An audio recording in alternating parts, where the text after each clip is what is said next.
Hello दोस्तों, कैसे हैं आप सभी।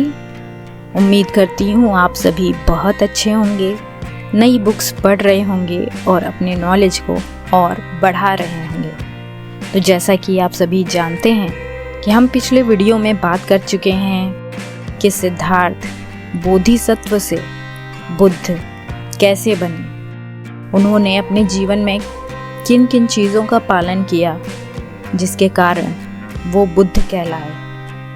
अब दोस्तों, हम इस भाग में जानेंगे कि आगे उन्होंने बुद्ध बनने के बाद क्या कार्य किया। इस वीडियो में हम उनके सबसे पहले कार्य को जानेंगे। आगे बढ़ने से पहले दोस्तों, मेरे चैनल को लाइक एंड सब्सक्राइब ज़रूर करिए, मेरा हौसला बढ़ाइए दोस्तों, ताकि मैं अपने कंटेंट पे और मेहनत कर सकूं। चलिए दोस्तों, आगे बढ़ते हैं। बुद्ध बनने के बाद अब सिद्धार्थ ने खुद से पूछा, मैं धम्म की शिक्षा सर्वप्रथम किसको दूं? तो उनके मन में सबसे पहला नाम आलार कलाम का आया। आलार कलाम वे बुद्धिमान, विद्वान और उनमें बहुत कम अशुद्धता थी। तो वे सोचे कि आलार कलाम को ही पहली शिक्षा दूं। वे तैयार हुए और पता किया तो पता चला कि उनकी मृत्यु हो चुकी है। तो उन्होंने सोचा कि चलो फिर मैं उद्दत रामपुत्र को शिक्षा दे देता हूँ। तो उन्होंने उनके बारे में भी पता किया तो खबर मिली कि उनकी भी मृत्यु हो चुकी है।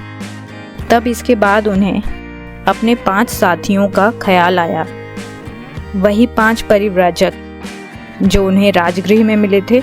तो उन्होंने सोचा कि उन्होंने मेरी काफ़ी मदद की है, चलो मैं अपनी पहली शिक्षा उन्हें ही देता हूँ। तो फिर बुद्ध ने उनका पता लगाया कि वे इस समय कहाँ होंगे। तो पता चला कि वे सारनाथ में हैं। तो उनका पता ठिकाना लेकर वे उनकी खोज में निकल पड़े। जब वे वहाँ पहुँचे तो उन 5 ने बुद्ध को अपनी ओर आते हुए देखा। तो उन्होंने निर्णय किया कि उनमें से कोई भी उनका स्वागत नहीं करेगा, क्योंकि इसने तपश्चर्या का त्याग करके भोग विलास का जीवन अपना लिया है। इसने पाप किया है, इसलिए हम उसके सामने नहीं खड़े होंगे, ना ही उसका भिक्षा पात्र लेंगे और ना ही उसका चीवर ही लेंगे। बस एक अलग सा आसन दे देंगे, उसका मन करे बैठना हो तो बैठे, नहीं तो ना बैठे। हम बैठने को नहीं कहेंगे। लेकिन ये बड़ा गजब हुआ कि जैसे ही बुद्ध करीब आए, सभी उनके व्यक्तित्व से इतने अधिक प्रभावित हुए कि वे स्वतः ही अपने आसन से खड़े हो गए। एक ने उनका पात्र ले लिया, एक ने उनका चीवर, एक ने उनके लिए आसन तैयार किया और एक पानी ले आया उनके पाँव को धोने के लिए। जो उनका उपहास कर रहे थे, मजाक उड़ा रहे थे, वे उनके स्वागत में उन्हें घेरे जमीन पर ही बैठ गए। आगे वे 5 बुद्ध से पूछते हैं, क्या तुम तपश्चर्या को अभी भी मानते हो या नहीं? बुद्ध ने ना में उत्तर देते हुए कहा कि एक जीवन भोग विलास का है और एक अपने शरीर को कष्ट देने का। ये दोनों ही हमारे लिए सही नहीं है। इसलिए मेरी समझ से मध्यम मार्ग ही सही है, जो ना ही भोग विलास का हो और ना ही शारीरिक कष्ट का। बुद्ध ने परिव्राजकों से पूछा कि जब तक मन सक्रिय रहता है तब तक क्या तुम्हारा मन सांसारिक भोग विलास के पीछे लालायित नहीं रहता? यदि यह सही है तो तुम्हारा यूं शरीर को कष्ट देना कहीं व्यर्थ तो नहीं? तो परिव्राजकों ने उत्तर दिया, जी हाँ, आप बिल्कुल सही कहते हैं।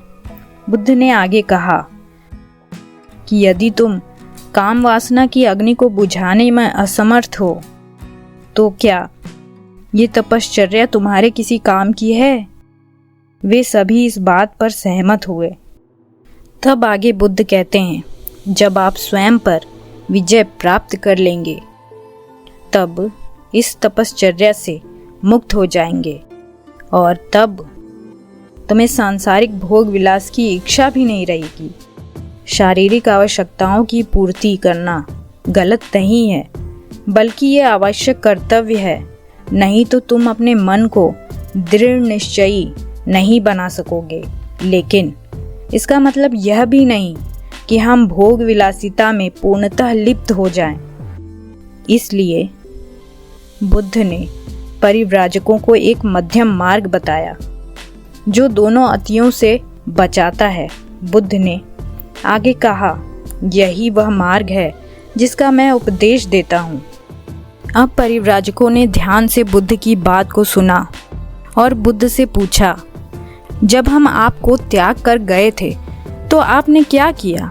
इस पर बुद्ध ने उत्तर दिया कि वह पीपल के वृक्ष के नीचे ध्यान में बैठ गए और 4 सप्ताह के ध्यान के बाद उन्हें बोधि प्राप्त हुई, जिस कारण वे जीवन के नए मार्ग खोजने में सक्षम हुए। इस पर परिव्राजकों ने इस मार्ग की व्याख्या करने को बुद्ध से कहा।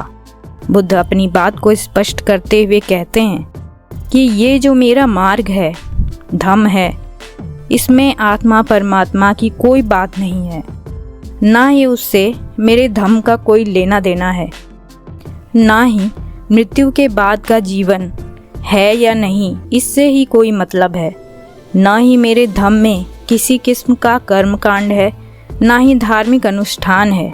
बुद्ध आगे कहते हैं, मेरा धम्म तो इस पृथ्वी पर रहने वाले मनुष्यों का दूसरे मनुष्यों से संबंध पर आधारित है। मनुष्य दुख, कष्ट और दरिद्रता में जीवन व्यतीत कर रहा है। ये संसार दुखों से भरा हुआ है। कैसे इन सांसारिक दुखों को हटाया जाए, यही मेरे धम्म का एकमात्र उद्देश्य है। इसके अलावा और कुछ भी नहीं। दुख है और उसे उसी रूप में स्वीकार करके उसे हटाने का मार्ग बताना ही धम्म है। जो कोई भी धम्म इसे स्वीकार नहीं करता, वो धम्म नहीं है। हे परिव्राजकों, ऐसे वमन शमन का मतलब जो धर्म का प्रचार प्रसार करे। अगर वे ये नहीं समझ पाते कि संसार में दुख है और इस दुख से छुटकारा दिलाना ही धम्म की मुख्य समस्या है, उन्हें वमन शमन के रूप में स्वीकार नहीं कर सकते, क्योंकि वे स्वयं इसे पूर्ण रूप से नहीं जान पाए हैं। इस पर परिव्राजकों ने पूछा कि यदि आपका धम्म दुख को स्वीकार कर उसे दूर करना है तो बताएं आपका धम्म क्या है। तब बुद्ध ने बताया कि मेरे धम्म अनुसार यदि व्यक्ति पवित्रता, धर्मपरायणता और नैतिकता के पथ पर चले और उसका पालन करे तो वह सभी दुखों से मुक्ति पा लेगा। मेरा मार्ग शुद्धता का मार्ग है। इसके अनुसार किसी प्राणी की बेवजह अपने स्वार्थ के लिए हत्या या उसे घायल करना गलत है। चोरी नहीं करनी चाहिए, असत्य नहीं बोलना चाहिए, व्यभिचार भी नहीं करना चाहिए और ना ही नशीले पदार्थों का सेवन करना चाहिए।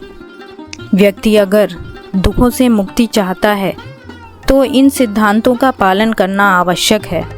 वे आगे बताते हैं कि इस धरती पर दोषों से भरे मनुष्य हर जगह मिल जाएंगे, लेकिन उनकी भी 2 श्रेणियां हैं।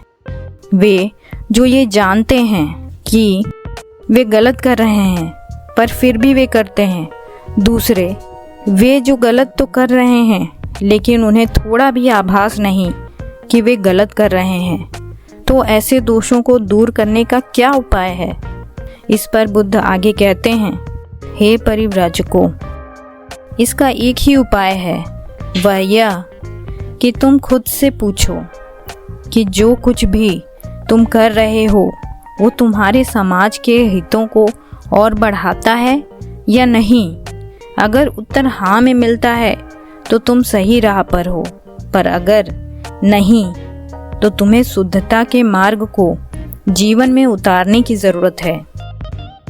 दोस्तों, यहाँ से आपको बहुत अच्छे से समझ में आया होगा कि बुद्ध का धम्म आसान है। ऐसा नहीं है कि उसे जाना नहीं जा सकता, समझा नहीं जा सकता। वे बेहद सरल है, पर जीवन में उतारना शायद इतना सरल ना हो। दोस्तों, आज के लिए बस इतना ही। मिलते हैं अगले एक और इंटरेस्टिंग वीडियो के साथ। मेरे वीडियो को पूरा देखने के लिए आपका बहुत बहुत धन्यवाद।